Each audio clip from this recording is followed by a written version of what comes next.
in the cabbage. Well, let's get it. Test. Yeah, we're live. Welcome to In the Cabbage. This is crazy. This is pretty bananas right now that we're actually doing this. I'm Tommy Sweat, Andrew Witt. Please subscribe, please listen, please download, like. And just a reminder, keep swinging.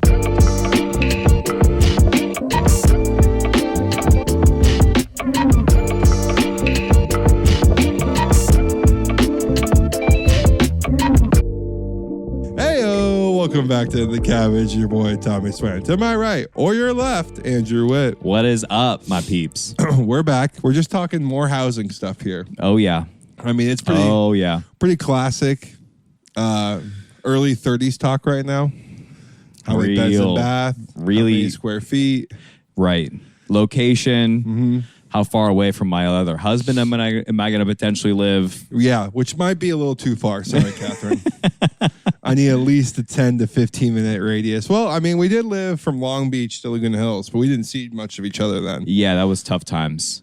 I feel like for guys especially, if you do not live in a like 15-minute like radius, it starts becoming way less of a thing or a hangout, or it becomes more of like you got a plan and you can't just pop over for a little bit and say what's up. We love the pop over. We do. Especially when we're experts at it. Especially when we were living 2 minutes from each other. Yeah, that was pretty legendary, huh? Oh, man. I wish we could have stayed in that place just slightly longer. Yeah, but that place, though, was just awful, man. It was going to shit. I've never seen an apartment just look like it was falling apart. Right. I mean, just right before your eyes. Yeah, it was just like a building that like had so much potential. I drove through it a couple days ago, actually, when I went back to your house. I'll do that every once in a while. I check out like old apartments. Of course. I mean, you got to see what's up. Yeah. So we had like all the memories like kind of fly back a little bit. Yeah, like where the parking's at and all that good stuff.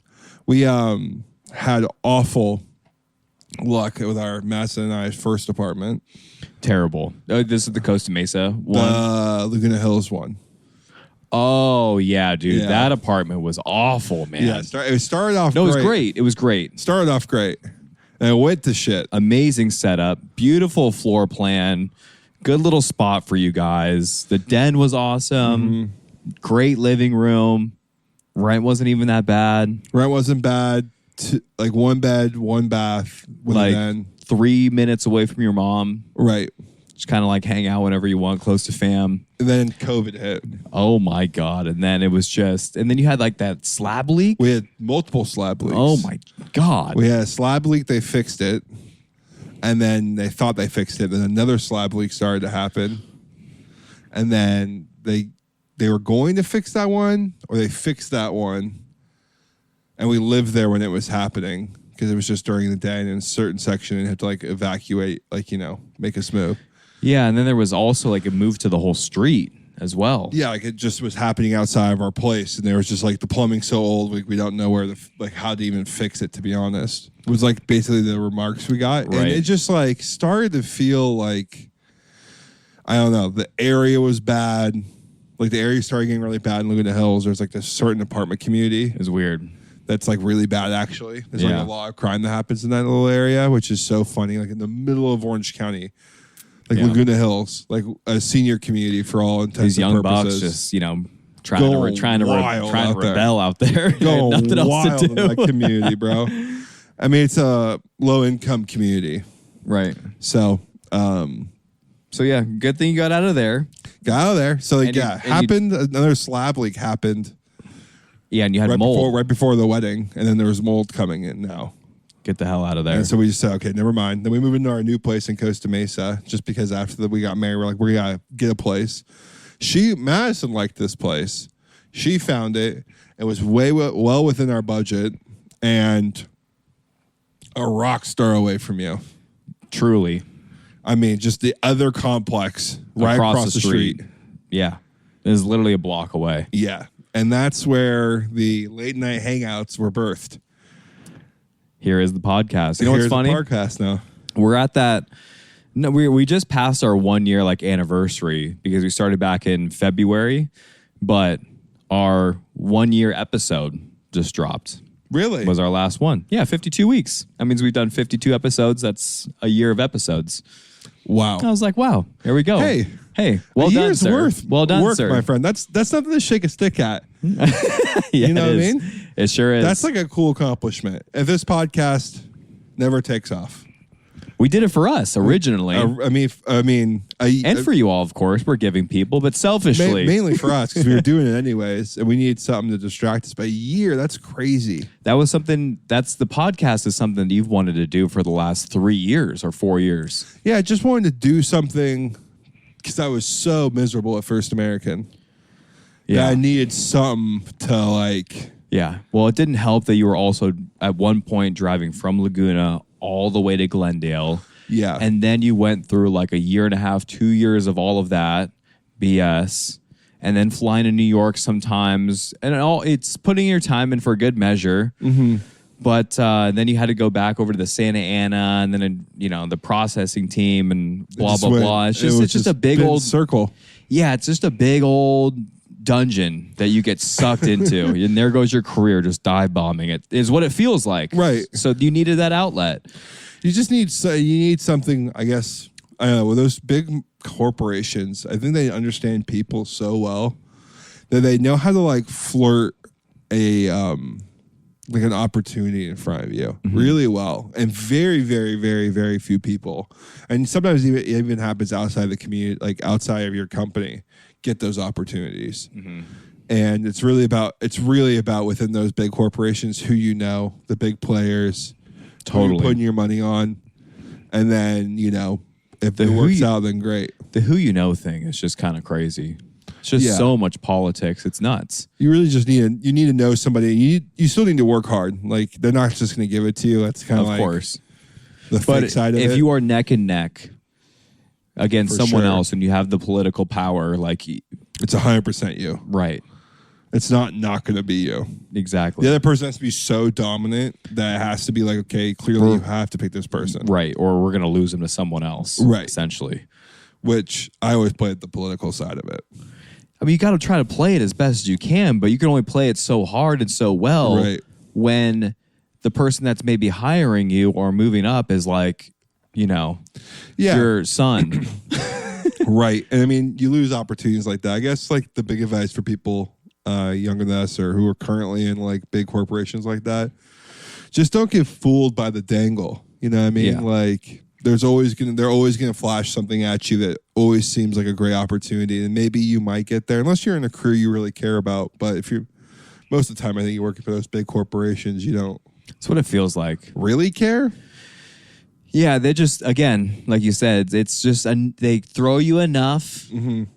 Dangle enough to be you're doing really well. You're going to reward you here and there, and you think you got it good and made. And then, most of the job is pretty easy. You think 80% of the job is super breezy, so it's mind numbing enough to keep you in it. Right. It's it's not too bad. Right. It's cool. I feel like those are the situations that I mean we've both kind of felt them before at times. So. It's crazy too. I'm just remembering our old First American days. Yeah. Having cell phones now, and could you imagine working that job without cell phones? Oh my God, that would be insane. Just sitting there behind the desk all day. I mean, you're just pranking all your people that work there. You gotta do something. There's gotta be. You're probably blowing so much more company time. Because I could sit there, listen to a podcast or a YouTube video on, and do whatever work I need to do all day, and do that pretty decently for most of the day. Because essentially you're kind of just going there, you're working, but like you said, it's kind of in that mind numbing, it's kind of repetitive. So you're kind of just locked in. Sometimes you get locked in, you get some cool coworkers for the most part. Yeah. And you kind of just shoot the shit with some people for 8 hours, get paid, get out of there. You start at 8 and you're off at 5 most of the time. Right. You're hardly ever staying over. No. But it's weird. It's funny because when I remember I worked at LA, they stopped the phone thing. No more watching shit on your phone. Oh my God. You just about lost it, I'm sure. I mean, I just kept doing it. At that point, it was you guys don't pay me enough to restrict how I'm working. If the work's getting done, Don't question it. Just sit there. I'm not talking to anyone. Who cares? No one cares what I'm doing back here. I'm just some other peon. Yeah. You know what I mean? But it's interesting. I was just thinking about that. And I forgot how we got to... Just thank God for the pod. That's how we got it. Happy 1 year to all of us here. You know, that's how all that kind of stemmed, us hanging out, moving close. That apartment was pretty cool. Mm-hmm. And the birthplace, man. If you, after a year, we finally got the YouTube figured out. I feel like Instagram is starting to come along a bit. It's kind of cooking. I'm going to start posting on TikTok this coming week. Oh. I want to look into the portion of the video when I am done editing. It provides like some form of like TikTok link and it makes a video for you. So I want to like check that out next time that I do it. We can look at it together. Nice. That'd be and great. maybe that could be like one of our first TikToks that we put on there. I mean, that'd be great. I think just we're, losing out on views and eyes. And I think, where do you see, we do this yourself after a year now of this doing another podcast? Because, I mean, there's no plans on stopping right now. No. So... this move to Lake Forest ain't stopping us. I mean, it could. Could put a little speed bump, another speed bump in this thing. But we just keep going. I guess, where do you see this podcast in a year? Or brand, or in the cabbage? We had the idea, formulating all of that. That took about like 2 months and actually getting up and running, finding our voice, finding what direction, what we want to talk about, all those other things took us a little while in developing. Then the Instagram, kind of figuring that all out, editing, audio, bunch of help along the way. I see this podcast, pushing onwards for sure. And I think in the near future, it's going to be a lot more like social media based and more hopefully attracting some more noise. Right. I would love to get this podcast into a brand and like, we could shoot for a year and it'd probably be more realistically a year and a half, maybe 2, but that's okay. But I would like to see some traction and then make it into a brand and let's get 5,000 like followers. Oh, that'd be crazy. That would be nuts. If we had like 5,000 followers, that would be insane. Crazy. I mean, I'm with you. I think the podcast isn't going anywhere at this moment. Now talking about it like fires me up to be like, oh, we'll make like Forest work, But it's for me in a year, hoping to see some final steps of this actually becoming a brand. Because I think that's where we see this podcast going. I think we see it in the cabbage. I think we have a cool logo, cool concept. We know a lot of very talented people who can design, who can help with audio and video, and a lot of good people around us maybe help start a brand out. I think, everyone's up to par with that now. And I think I'd be really passionate in just running a business with you and having a podcast, talking about our business, talking about struggles, and always talking about golf, because that's what the brand will be based around. For sure. So hopefully finally having like a website, maybe some designs, traction on how we're going to sell, stuff like that. Yeah, that sounds good. Yeah, man. And also, we're not doing it and we can't create this dream without you listeners out there. So, friends, we're pretty open. First-time listeners. As sometimes as we may be so fixed in our ways at times, and we're bashing things or speaking passionately. If you got a thought, we want to hear it. Throw a bag at Poppy, and I changed my mind. throw something at me, and I'm happy to defend you to the ends of the earth. We got a soft spot on the podcast, and Tampax comes in. Yeah, and wants to throw. I'll wear a diaper. 200. I mean, I don't care. You hear this man? I mean, this man's hungry for $50. I mean, I'll wear a diaper. I wasn't far off from me wearing a Speedo.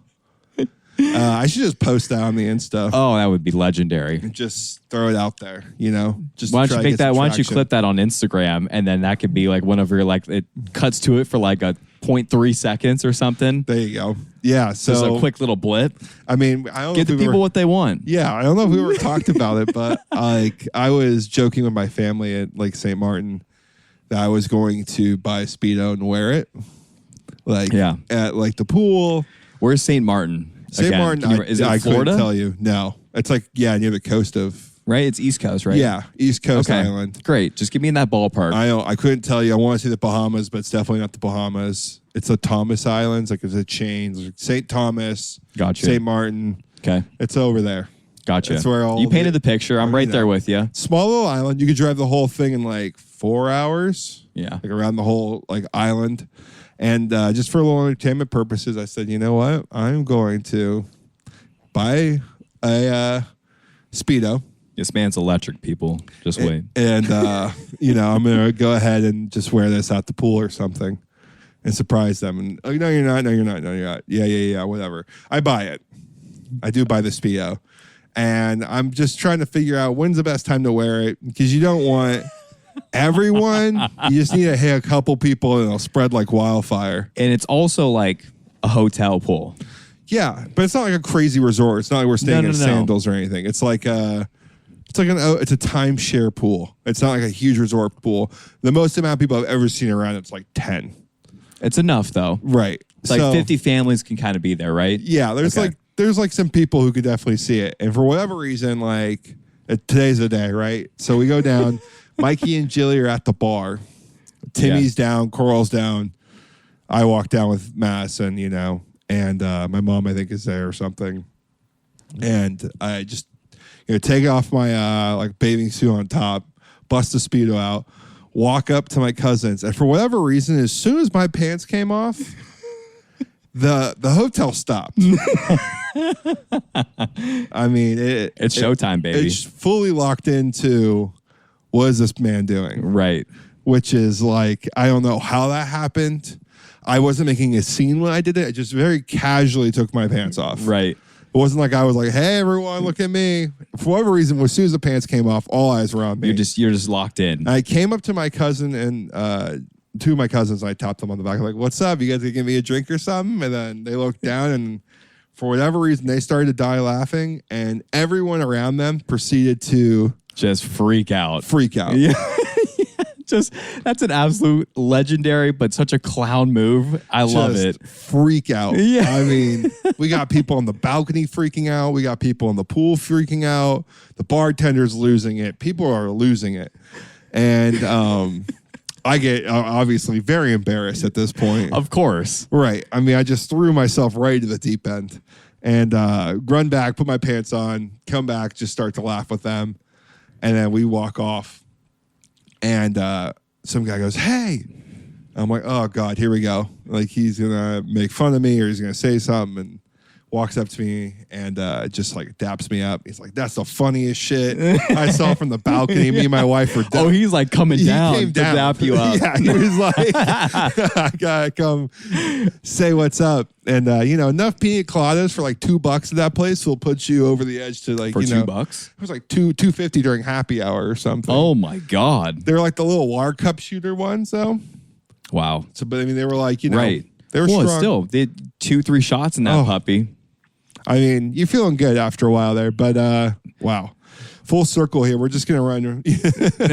That's just such a legendary moment. Can we have a moment for the pina colada? I mean, a good pina colada can really get you going. What's your favorite 3 frozen cocktails? That's so tough. I'm gonna say one is gonna be the 190 octane over at Taco Tuesday. Strictly not for taste, but for like legendary moments in like life and like experiences. What it's given me, that's the most that it's given me. Yeah, you know, I think we just need to get one at Chris's bachelor party just to rerun the Glory Days. It's happening 100%. I think we need to get 190 octane with a shot of Everclear in it. 2-3. Oh my God! And 2-3 and just get sent to the moon. Yeah, I mean, what else are we gonna do there? I mean, I'm ready for Vegas to just take my demons this time. Yeah, we're going to our buddy Chris's bachelor party in Vegas, and it's I don't know why I'm getting very nervous. Yeah, I know. I'm like starting to feel it because every time I come back from Vegas, I'm sick. Yeah, you feel defeated. Yeah, just and like being sick now. for whatever reason, hits harder now. Oh, for sure. I don't know, like not obviously in a good way. Like it just feels like I get taken out. A lot easier than I used to. I'm going to take good care of myself during the day, though. Green juice. We're going back to the classics here. Bring all the stuff to help me out. Vitamin C. Yeah. Green juices. And I just feel like at night I'm going to have no choice but to just send myself to Mars. I mean, it's a bachelor party in Vegas. Last time I was there, I tore my meniscus. Lost my voice. Did we not go back another time? Oh, I've been back plenty of times. The last time I was there for a bachelor party in Vegas was mine. Yeah. And I tore my meniscus. Right. I lost my voice for about 4 to 5 days. Yeah, you couldn't come to work. Couldn't come to work. Could not be seen. In the current state that I was in was not okay. You couldn't talk, and you broke your knee essentially. I had like strep throat, and I tore like the tissue on my knee. Yep. You blasted your ankle. Oh my God. Into 1,000 smithereens. I snapped my shit. You ran the wrong way drunk, came back, blew your shit up, and kept running. Oh no, there was no more running after that. Oh my God. There was no more running after that. I hobbled down the strip. That was the most embarrassing walk in my entire life, but just thank God I was just to the moon with alcohol, just hammered. I mean, it was our last day, and we went to Circa. I was just so close to being okay. It was just... the finish line was right there, and I went the wrong direction. Oh my God. Literally and figuratively. Really blew your ankle up. Yeah, so I came to work in like compression socks. Because my toes were fucking like sausages down there, dog. Oh God! Oh my God! Oh my God! Those little piggies were bursting at the seams. And you're walking into like a very corporate job at that time.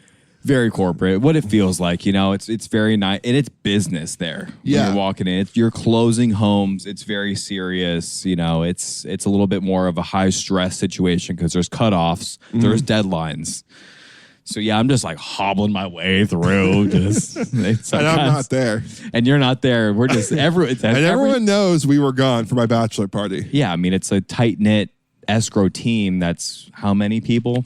20. I had like 4 people on my team. You had 20 in the whole team. office. Like 20. Like everyone knows what's happening here. Right, and you're getting married. My father-in-law is like the head of the department. Right.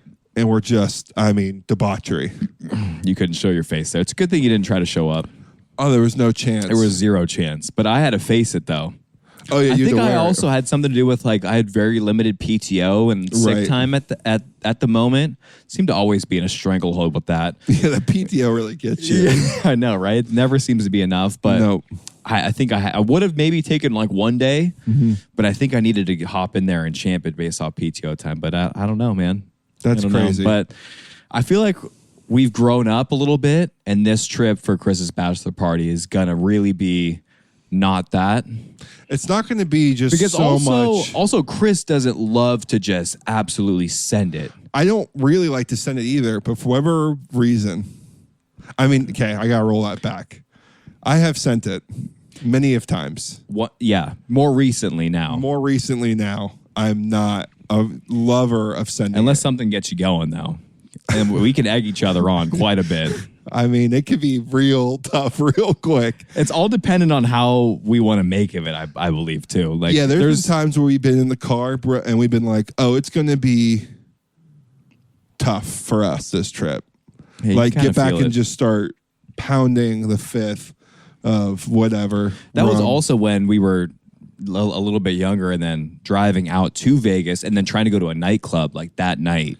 And see a DJ that we wanted to see. Oh, man. And then I remember when you used to be able to get into the clubs and see Avicii for like $20. Yeah, that was insane. And skip the whole line.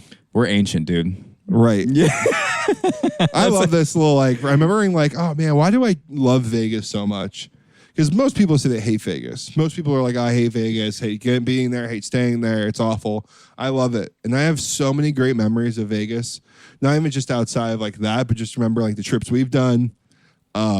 Playing golf with each other there, my family there. Right, and winning some finally betting and winning a couple hands. Right. When you're playing some $5 blackjack with some homies and you're getting drinks and experiencing all that the first time. So walking much around fun. on the strip. That still actually just gets me. Walking on the strip with booze. I mean, just not just booze too. You're just like blasted. Yeah, it's so good. It's all fine out there. I just love the I don't know, man. The energy of it gets me going too, which is tough. I always just seem to I calm down when things like everything else around me is so chaotic. I start to chill out a bit. You move so efficiently in do. Vegas. You really do. You're just like, you're in the navigator and you're just, hey, yep, coming this way. We're going Flagging that way. Yep, keep it going, coming. Nope. My little ducklings, come over here. We gotta get back into here to get us back into. You really thrive in the mayhem when everyone's just hammered. And you thrive, and you just like, we're keeping it together. We know where we're going. We got a mission here. Let's go have some fun elsewhere. Yeah, because getting a bunch of dudes to just to lazily walk around the strip, you're never getting your destination. It's also, I mean, like you mentioned before, there's a lot of energy, a lot of lights, a lot of distractions. Yeah, and you get a bunch of 20-year-old boys, 21-year-old boys running around there, 22. I mean, and then you're going to see DJs. Right, you're getting hyped. You're getting hyped. First time I ever browned out was in Vegas. Yeah, that'll get you. For people who don't know what browning out is, like where you black out for a bit, but for whatever reason you catch yourself at some point in the blackout and you just keep it and you just remember like parts and bits of it. Mm-hmm. I'm just blacking back into the club. And just like... Because you were a zombie. Oh, I mean, I was gone. You were a zombie. It was crazy. I've never seen that. That was like the only time you've done it. And it stuck out to me because I was pretty blasted too. But I was like, whoa, I'm snapping back in because this is funky from Tom. I was just out of it. And you like turned to me, you're like, when did we get here? I'm back. What happened? I just like teleported. I just like snap back into it. I'm like, you're like, oh, buddy, are you back? And I'm like, I'm back, buddy. Yeah. And we got out of there so quick. And I felt so bad the next morning. Oh, man, those trips are just... That was the first time I've ever seen you like really, really throw up too. That trip? One of those nights, yeah, like really got sick. I think the time you really saw me get sick was That was another Vegas time. There's that. A couple Vegas trips have been pretty sick. Just seeing the sunrise and just your hand, you're like, oh my God, what am I doing right now? Yeah, just when you... Oh, yeah, when I was out with my Trader Joe's crew and I came back. Yeah. Yeah, that was like the sickest I've ever been. Yeah, that was rough. I don't know what I was drinking, but I know it was a lot of drinking. Yeah, you could send it. You used to send it. I used to. Now I send it in a very classy way. Exactly. I don't feel like I'm ever unclassy. You do it really pretty with vodka sodas and vodka crayons. A lot of those. A lot of vodka sodas out there. Vodka crayons need to go. If I start drinking whiskey gingers, tough.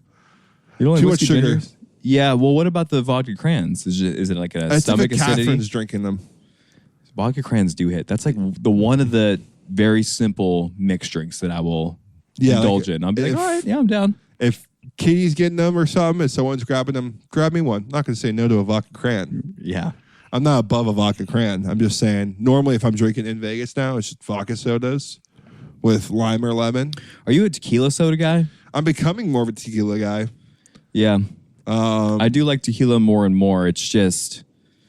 Yeah, I just cannot get on board with the tonic the soda water. Can't get on board it's just with like that. I don't care about the taste. I just want it to just do what it's supposed to do.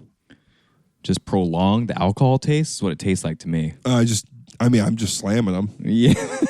It's like 2 or 3 sips. Yeah, and I don't mind the alcohol taste if there's lots of lime or lemon. That's true.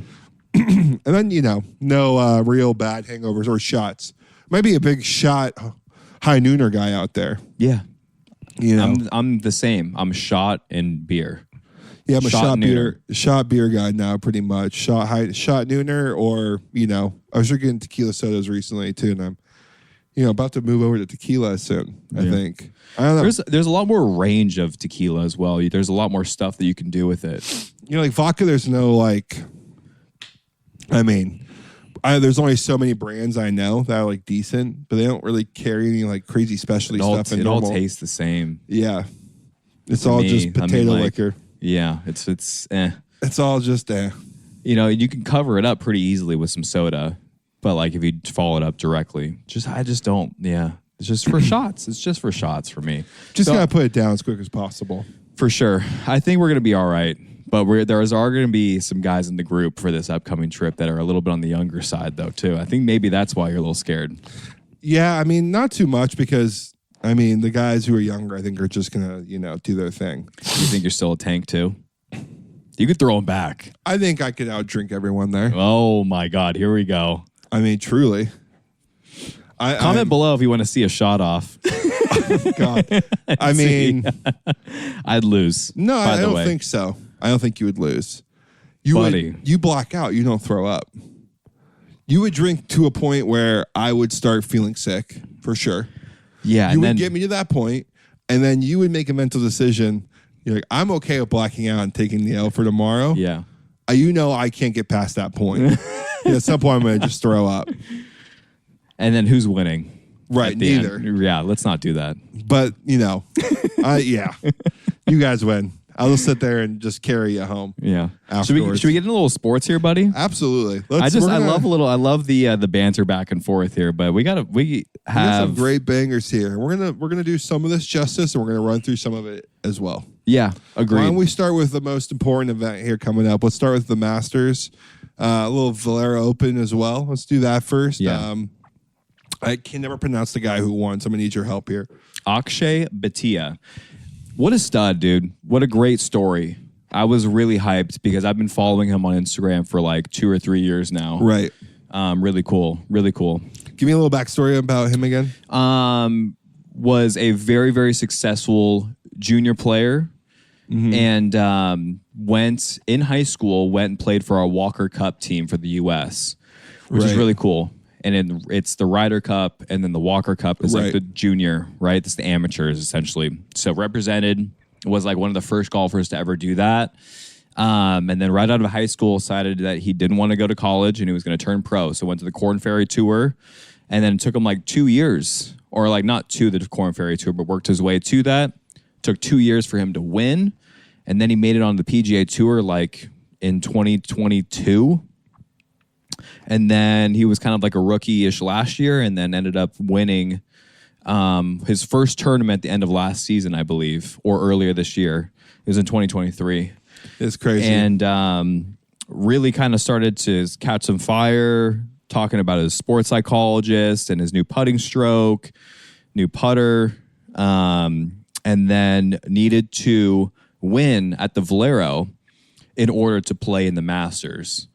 He secured his bid. Right. There was one more spot open, and it was for the winner in the Valero, and that was him, and that was one of his goals. And he becomes the first ever golfer to play or win the drive, chip, and putt event. Play in the drive, chip, and putt. You know how like that, it's like that junior kid thing. Drive, chip, yeah. Exactly, like that they have at Augusta. So he was the first person to actually now be in the field that was from the drive, chip, and putt program. So that's really cool. Like a full circle, great story. This guy was like grinding, really talented. He's got a great swing, man. That's really cool. So I was pulling for him. And then you had Denny McCarthy that hasn't won on the PGA Tour yet, where he ended up taking down at that tournament. But he rattled off like what, 7 birdies? Dude, he was down 6 strokes with like 7 to play. Right. And he birdied 8 out of the last 9 holes. Which is just insane. Birdie 10, par 11, 12 through 18 birdies. Yeah, it was just crazy. Just disgusting. I was watching the man. I'm like, this is 4th in a row, 5 in a row, 6 in a row. I'm like, oh my God. And you got to think, if you're sitting in first watching this happen, you're like, there's no way this is actually happening right now. Right. This man's really going to give me a push for, You're like, if you're 6 shots clear of the lead going to the back 9, just par out. That's essentially what I'm thinking. Right. Don't do anything stupid. Yeah, just put the ball. Bogey's worse. We're gonna be A-okay. Yeah. Akshay still had to shoot 2 under on the back to tie him. Like that's not a bad. And mind you, I think 3rd place at the time was like 9 or 10 under. Yeah. You know, Denny was at 12. Akshay was at 18. Right. And then they tied at 20 under with Akshay having a not so great drive on 18, laying up to like 100 yards, knocks it to like 10 or 11 feet. Denny McCarthy rolls in a birdie putt right before him to take a one-shot lead, and now Akshay is on his heels. Right. I'm like, what is happening right now? It was a good tournament. I remember watching the highlights. I couldn't tell you exactly what was happening, but it's fun when those tournaments get really good. Yeah. And then I almost turned it off because I was like, oh, he's gonna, I just had it on the background at that point, essentially. And then you start hearing some roars going. Yeah, I mean, I look up and it's like they're within 3. I'm like, oh, interesting. All right, let's lock it in a little bit. It's really close. Yeah, that's awesome. But then Akshay proceeds to fist pump and celebrate after he drains that putt on 18, and then like slightly dislocates his left shoulder. So then he was like playing in the sudden death hole with like it was a dislocated, but it popped back in. But he eventually calls over his trainer. And he's got to like tape it up, and now he's like fighting for his life. It was a little bit of a dramatic finish that Denny McCarthy has a really tough showing by throwing that ball in the lake on 18 on the sudden death hole. You're like, oof, that's tough. Yeah, I saw that. Also, like dislocating your shoulder on a fist pump. Yeah, what is that, dude? It was tough look. What? Why'd you do that? How does that happen? Yeah, you gotta hope not to do that there. Yeah, I know. It's crazy. He said he's like having shoulder issues, but like just from just fist pumping. I know he got after it a little bit, but like it looked like he swung it weird. He went like a whipping motion almost. Right. Now like, oh yeah, like with the arm into it. Not a nice solid tiger one, He like really like volleyball went at it, and just like I saw it pop out a little bit, and I was like, that was just looked weird. Yeah. But that's sick. Yeah, it was a really cool finish. Question: where do you stack and rank the Masters out of all the golf tournaments that you're able to watch? Is it overhyped in your eyes? It's not overhyped. It's just it's hard because it's once a year, and the U.S. Open and the Open feel like you get 2 shots at it to be good in a year, and I enjoy those more just from the history of it. Yeah. I enjoy the U.S. Open and the Open just a little more, but I mean, it just depends. I think it just fluctuates. Like sometimes the hype in Augusta is really, really great. Coming in, you have some really great stories going, and then sometimes you don't. And so it's just like a really boring year. Yeah. I mean, probably number 2 for me. I'm going to put it in number 2. I like the U.S. Open, Masters, and then the Open. How about you? I like it a lot. And it's a silly reason, but I just love that there's so limited commercials for the Masters. Mm-hmm. It's by far the best televised event. Right. And there's a full week of leading up to it. You could watch some interviews, which is kind of cool. You don't really get to see that a lot of the times. I like it a lot. I would probably put it at 1, but sometimes I do think it's maybe a little bit overplayed. So I'm just like, oh, this is kind of crazy. But I do love the tournament. And then I'd have to go U.S. Open at 2. Yeah. I just had a crazy thought. Like, let's say one day we're in a position to, like, play Augusta, right? And they're, like, doing a little background check on us, or we get invited, like, a creator something event. Mm-hmm. And they look back at their old podcast and they go, what'd you say about Augusta? And then we don't get to go in. Just paranoia. I mean, that is don't ruin our chances here. Hey, you know what? Augusta, you're number 1.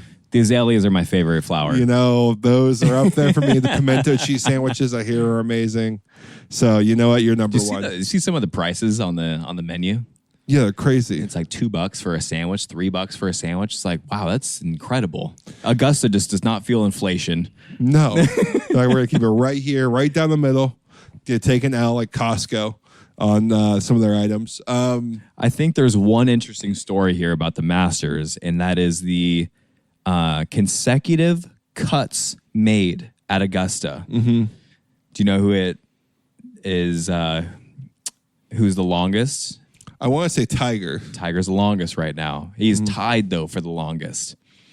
So he's the guy to come out. Someone said he's been playing some good golf recently. I saw a couple swings on the range. Looks pretty decent. I saw a couple of his numbers hitting 174 ball speed, With the driver, The issue isn't the swing. The issue is if he can it's, walk. it's the leg.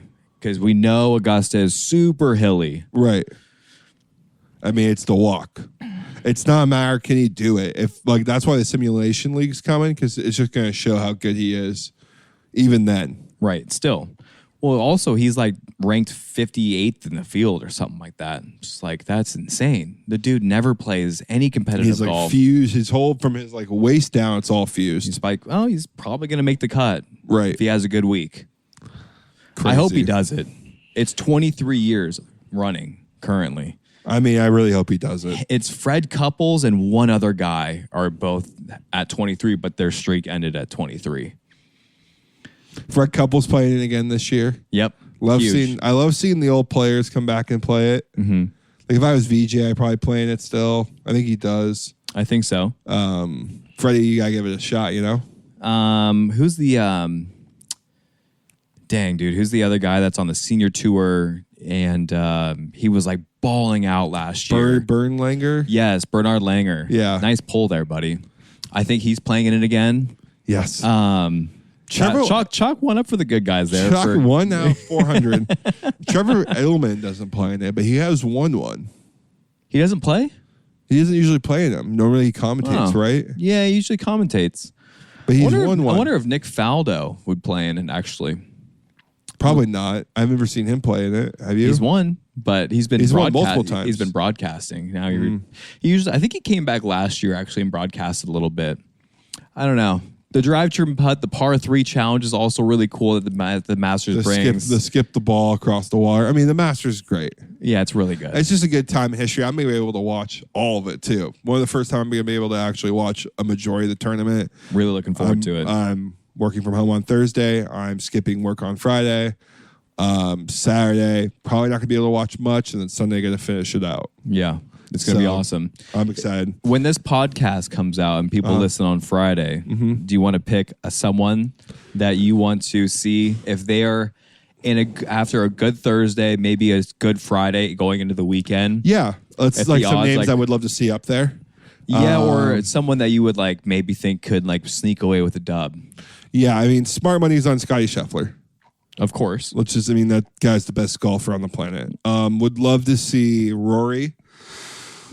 Yeah, he missed the cut last year. Really want him to see. I want to see him do well. I would love to see Rory get one. Ricky Fowler, JT, and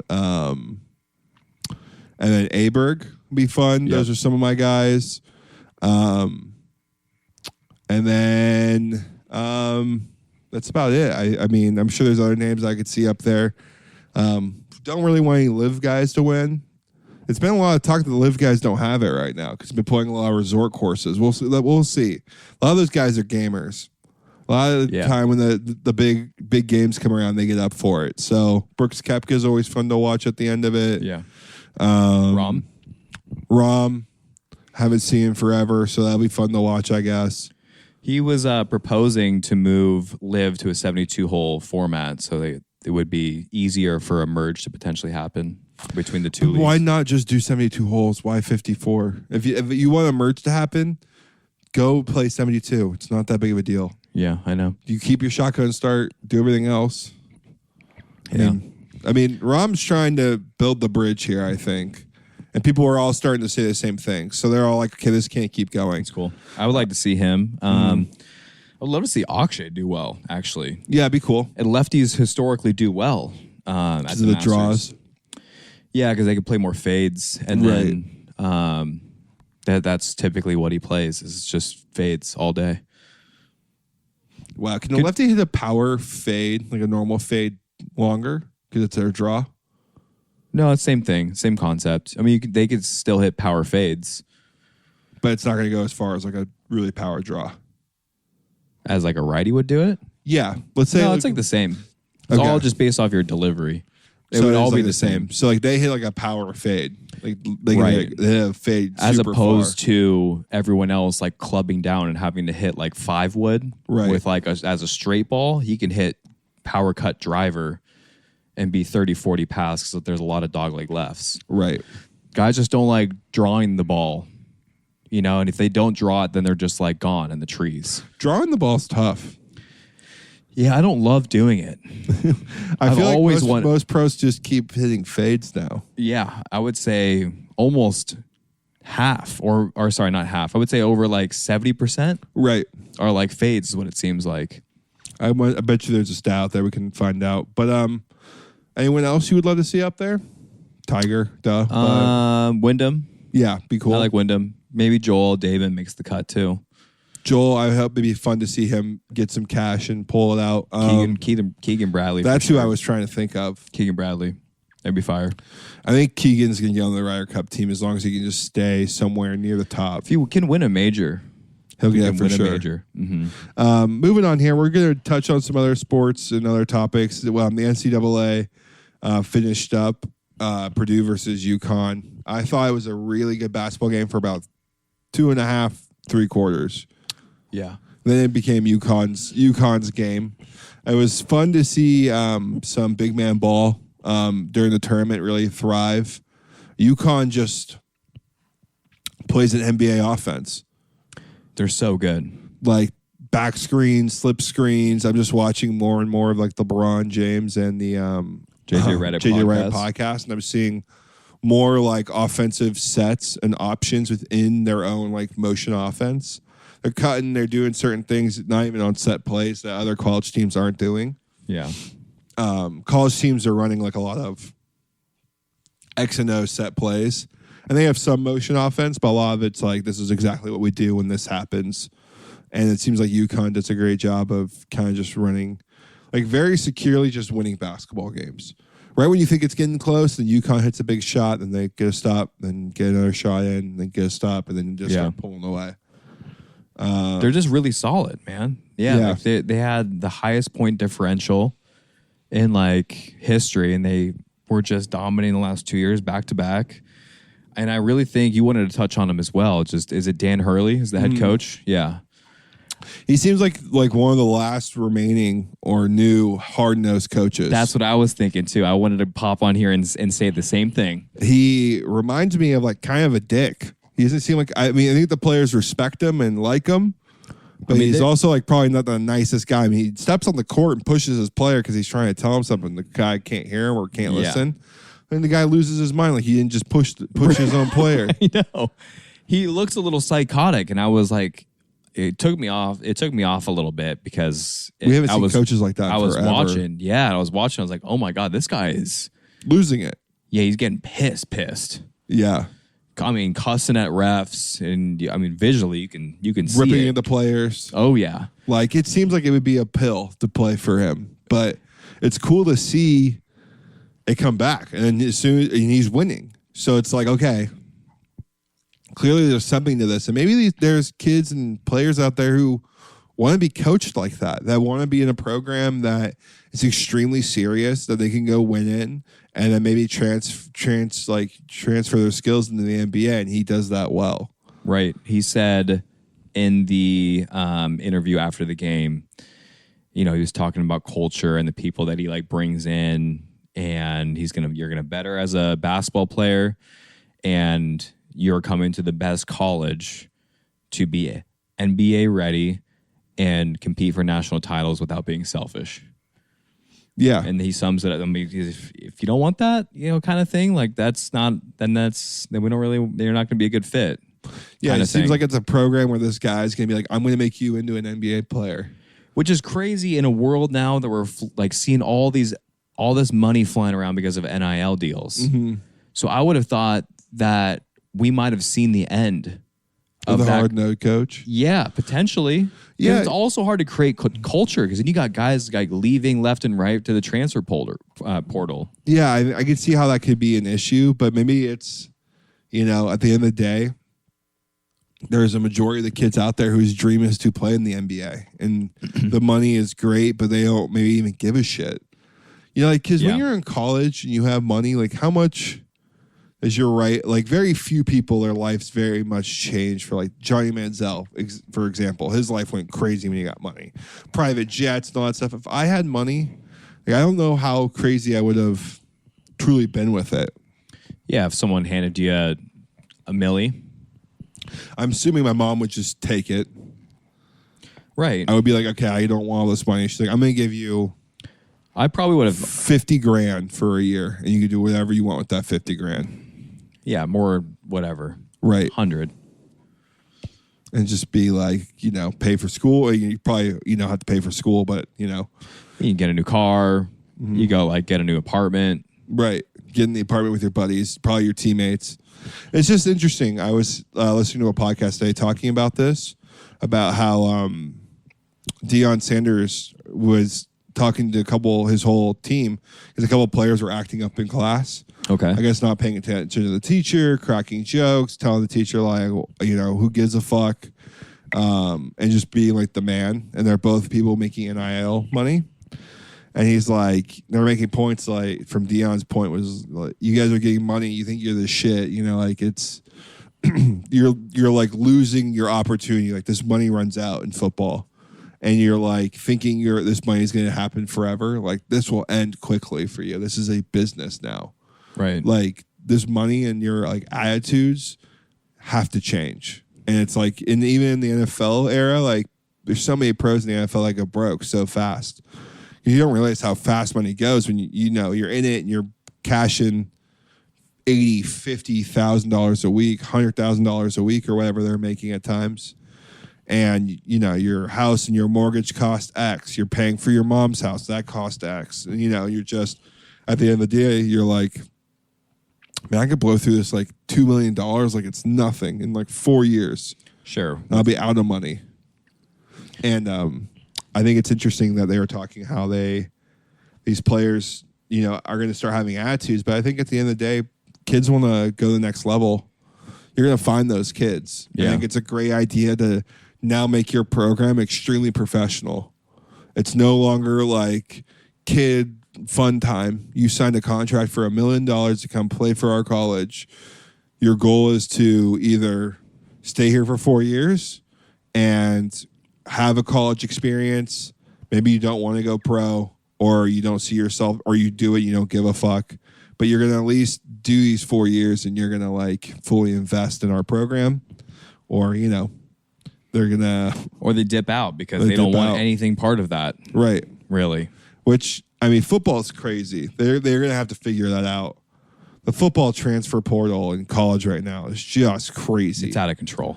Like every season, someone leaving. Half a season, they're leaving. It's just the sheer numbers that are out there. It's just out of control. It really, it's so much. You don't even recognize your team the next year. I think you should only be able to do it twice.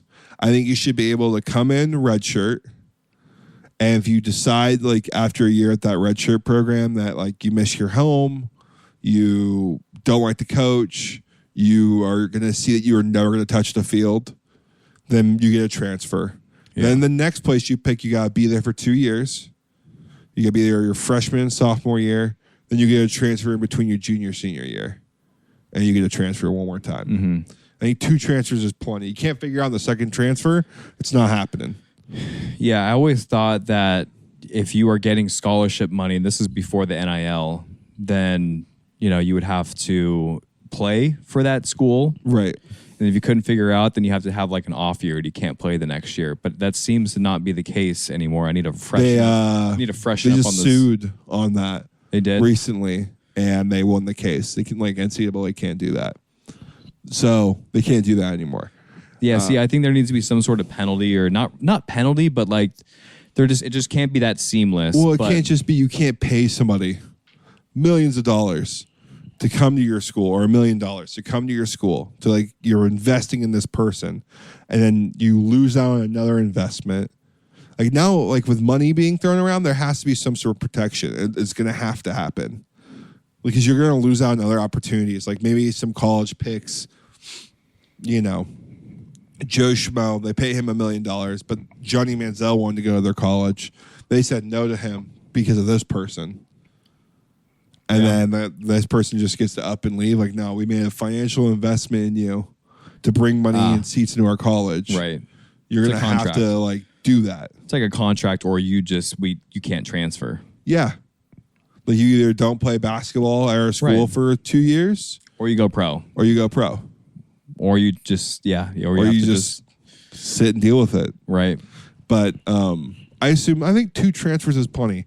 I think freshman year redshirting is plenty of time to figure out. Yeah, I'm with you. What you're wanting to do, because maybe you move too far away. You go to like New York and you're from Texas. You're like, oh man, I didn't know it was going to be this big of a deal. It's too hard.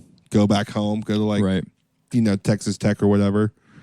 But yeah, I mean, the next time you're like, okay, now I got to go back to a D1. I'm better than this.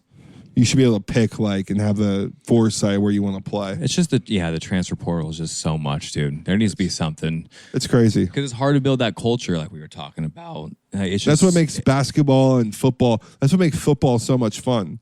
It's the college football, the history, the rivalries, the stories, the coaching. Yeah.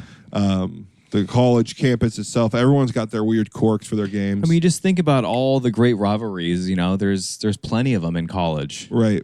So I don't know, man. It just seems like it's a bummer that you could potentially lose that. But it's great to see that Dan Hurley's doing something really crazy over there at UConn, and it's noticeable, man. And the boys play hard. Head and shoulders away from look like all the other programs. Yeah, I mean, it's going to be cool to see how other teams respond to this, other programs, seeing a hard-nosed coach actually succeed and not be like, oh, we can't have that at our college. We got to let him go. Like, UConn's like, this is our guy, and they're backing their coach. So it means he's doing a good job not crossing the line either with the players. So there's got to be a give and take. You can't go full Bobby Knight on him and start throwing chairs out into the court. That'd be a psychopath. Jesus, can't do that. We should watch a highlight film of Bobby Knight. I mean, it's just crazy. I watched a doc on him, and it's like, dude was a great coach at times, but most of the time was just an absolute lunatic. And visibly and told players he hated them, and And was it Rick Pitino that was the Louisville coach this year? Yeah. Did you remember his stunt that he pulled where he was like, well, we're slow. We suck. Like our guys, I don't believe in them. I'm paraphrasing. I didn't hear that. I'm paraphrasing here, so don't quote me on it. I can show you later. But he really goes in front of the media and makes those claims with his 2 players sitting side by side with him up there. And I'll have to watch that. I'm like, oh my, this man is just a ruthless savage. I think there comes a time in your life when you're 84 and you're just like, I'm just gonna say whatever the hell I want. Yeah, I think that you just lose you lose that filter. I feel like, or something, or maybe he was just that pissed. I don't know what happened. Right, but it was so out of line. Immediately you lost your locker room. You're never getting that back. I don't know if he's coaching again next year. I think he's done. Yeah, maybe that was his last ditch effort to save his job. Maybe. Who knows? It was a bad one, man. It was a big old flopper. I got to show you that, dude. It's crazy. But moving on to our last little couple, we're going to do 2 more topics here. The NAIA has banned transgendered people. Yeah. To compete in women's sports now. Right. So if you were a man biologically and you transition to a woman, you can no longer play women's sports. Yeah. I'll start off with my thoughts here. Okay. Cook away, buddy. I think that's a very understandable choice. Yes. I think it's not crazy to think that a man biologically born into a male's body has certain advantages over a female, and the female has certain advantages over men. That's for sure. There's definitely stretching and lifts that women can do that men physically cannot do, that women are much stronger than men are at. And I think it makes sense for a man who is for all intents and purposes, much more athletic than women. Yeah, just genetically. Yeah. I think it's okay for us to say. Denser bone mass. Right. Potential for more muscle mass. I think it's just very simple. It's just, I'm with you. And I think, and obviously we can totally both agree and say that you could have the right to be whatever gender that you totally identify as. I do not care. In my eyes, do whatever makes you happy. But in my eyes, I don't know, at a physical core and makeup, at some point you are a man, or you were a male. So I don't know if I don't think that's out of line to do and ban transgender males to then play in women's sport. I just don't think that is crazy. Yeah, I just baited you. I don't believe it. Now we all know you hate people. You hate transgender people. I baited you into it. Thanks, buddy. You're welcome. Hook and bait, baby. Just dangle that shit. I think it's crazy. I mean, what are we talking about here? Like, if you put me versus like a woman in wrestling, and I say I'm a woman now, like I'm gonna have certain advantages over that girl. I don't think it's fair to women's sports either to like lose to people like, you know, that might have an advantage naturally. Yeah. I mean, it should be what fair. happens to potential records, or what happens, you see it all the time now, and it's on Instagram where like it'll be like, oh, you know, this ex-athlete came over into women's sports and then they won. Right. And then it was like, oh, but that was I trained so hard like the other women did. I trained so hard in the off season, and I'm like right there, and I was like super close last year, and then like that just gets swooped away. Yeah, you're in college, it means everything to you, or you're about to be an Olympian. You've been training your whole life. Yeah. And this monster comes out who's just like 6'5". Right. He's just fast as hell. Like the fastest man. Like, it's just, how is that fair? But I mean, it's interesting for sure. I think if you flipped it the other way around too, then you can't have like women play in men's sports, even if they are dominant. Sure. Like maybe like a woman comes in and she does powerlifting for squats and is just blowing guys away. It's not even close. Sure. Like it should be okay. She can't do that either. But, sure. I mean, you can maybe argue it with whatever physical prior traits or whatever it may be, but if they have an advantage, you know, then I don't think it should go both ways. Like, or it should go both ways. Right. Should definitely go both ways. I agree. That's okay. Let's move on from that. Let's move on. But it's just more of like dangerous talking about a little dangerous. I felt like we were being fair and kind. I don't care. Do you? But like, be you. But like when we start transferring over to sports, like now we're just ignoring something. Like you have a natural advantage. You are naturally stronger than that woman, especially if you start to work out all the time. You're going to be stronger than that girl, of course, or faster most of the time. Now, me versus a D1 athlete, the girl's going to crush me. Right. I'm not a D1 athlete. I'm talking about D1 athlete, male, then transgender to women's sport is going to have an advantage. Yeah. Now, women out there are going to destroy me. Almost every single woman in college, golf, shooting, whatever, lifting, running, whatever they're doing out there. I'm sure they're stronger than me in many aspects as well. But I'm talking like comparables, like an athlete to an athlete. Yeah. It's just not fair. Agreed. And I guarantee you 99.9% of women would say the same thing. Survey says Tommy's correct. Yep. Moving on to Wild Fork here. We got to touch on before we end this pod. Yeah, really quickly here. Big shout out. I was like raving about this place. One in the office, to Katie, anyone I talked to, we were geeking out. I called my mother-in-law. Did you really? Told my dad. It's legit. Yeah, there's one in Mission Viejo. I did see that. And I was looking it up because I was like showing Chris. There's like one in like LA-ish area, one in Newport, Costa Mesa, and Mission, or like Lake Forest or something. Orange too.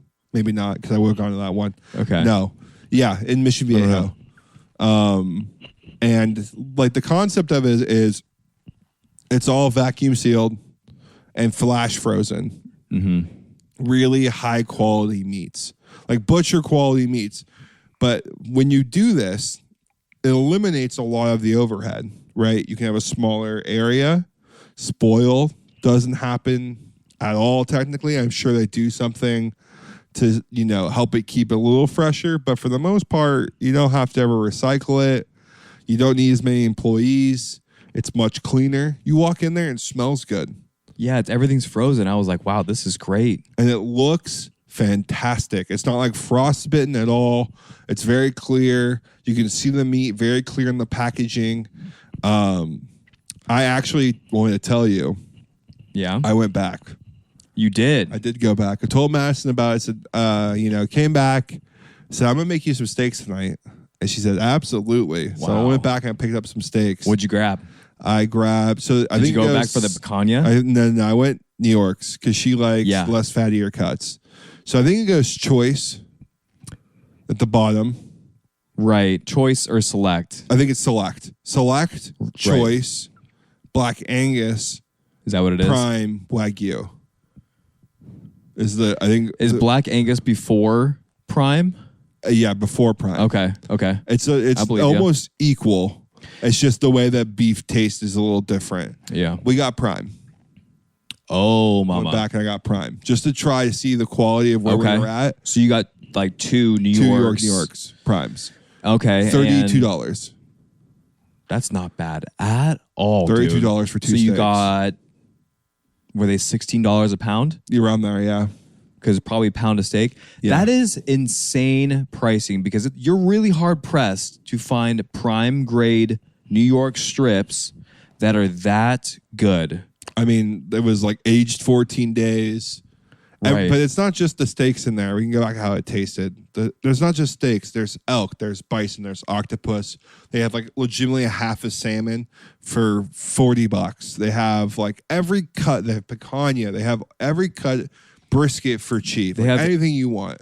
If you really want to ball out, they have A5 ribeyes in there for $150 a pound. Yeah, until you go home, you throw it in the sink of water for about an hour lukewarm, and you pull it out of the bag.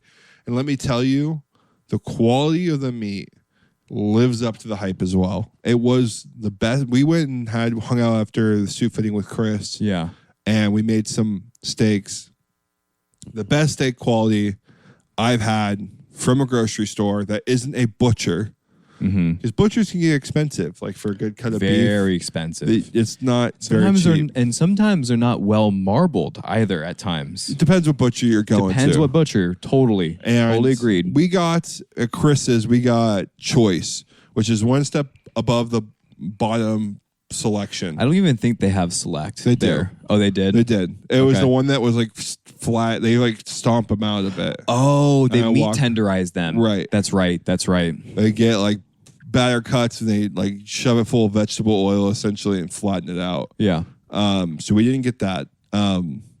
So we got choice. The marbling on the choice steak was basically prime marbling. Yeah. It was right there. It wasn't far off. Totally. And I went back because I wanted to make Mass and I steaks because I wanted to try it and just keep playing with it and see the quality. I would say that the prime steak wasn't significantly better than the choice steak. Okay. And I think that just talks about how good the cuts of meat they're getting are. I think I could taste that the prime steak had a bit more high quality beef taste to it. And maybe a skosh more tender. I would say the tenderness, both were there for it. Yeah. I couldn't tell a huge difference on the tenderness. I could tell on the fat. The fat was like unreal, like nutty, great flavor, really beefy. That would be the difference I could taste. But like tenderness, like quality, fat to meat ratio, like I couldn't tell a huge difference. When we cooked those steaks at Chris's, that was the first time in quite some time that I have been impressed. Right. Like, oh my God, this is fire. Yeah. Like I would be bummed if I couldn't eat this again. And there was a long portion of my life where you just can't afford prime all the time. I'm just not buying. I don't even really want to have like choice prices because those are like grocery stores. Those are like $15-$16 a pound, and then you're not getting great quality. It doesn't taste that great. Like just give me chicken for $3 a pound. It's like gonna taste great. I can season it up, and it's the same thing for me.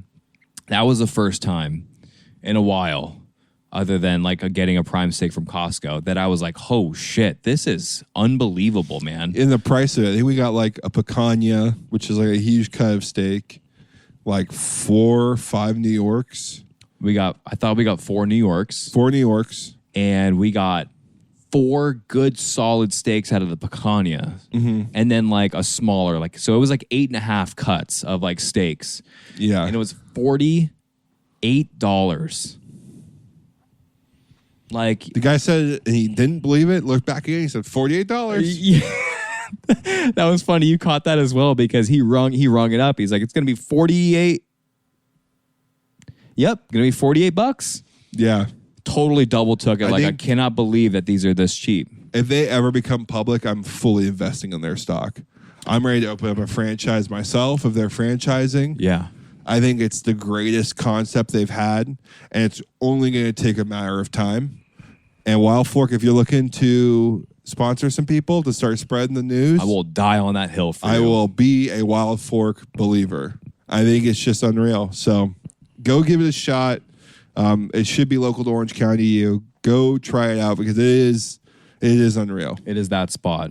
And then you go in there, you do all your produce shopping, and you can go at like I want to do more farmers markets right now a little bit more because I'm like if the protein is over there and it's that good, like I want to go check out a couple farmers markets and see what's kind of going on with the veg. Right. But yeah, just get your proteins there, dude. You're saving money and it just is way cleaner, way more sanitary. There's way less of anything to go wrong. It's just frozen directly after butchering. Right. They butcher it and they dry it and they dry age it and then they freeze it. Right. And you just get that right where you need it. And it's unreal. It's pretty great. And God, I really want to go back and try like a prime grade now. It's great. You should do it. I told Katie, I'm like, hey, if we just want to like go out to dinner, but like not go out to dinner, and we just get like an unbelievable cut of some sort of Wagyu in there. Mm-hmm. Like I would love to cook up on the grill or in a pan, and that can be our like going out like $100, $150 for like a meal. Yeah, you do that. Get a bottle of wine. Just do it at home. Whatever you guys want to, and just do it at home. Because that would be about 100 times more Wagyu that I've ever had in my entire life. I've only had like 3 slivers of Wagyu, and it was like $60. And I'm like, that's insane. Yeah, it'd be fun to try one time. We should just do it. Or you get it for if you get it for you and like a couple other buddies, then you go $30-$40 each way on it, kind of thing. And then you get a little section of it. Yeah, that's fire. All right, buddy. You got anything for the people here? Let's wrap this thing up. Let's wrap this thing up. Let you guys go. We got to do a little hangout here. We got to do our late night hangout, buddy check-in. Like, comment, subscribe. Another year on the books coming up because we're in the cabbage. And just a reminder, keep swinging.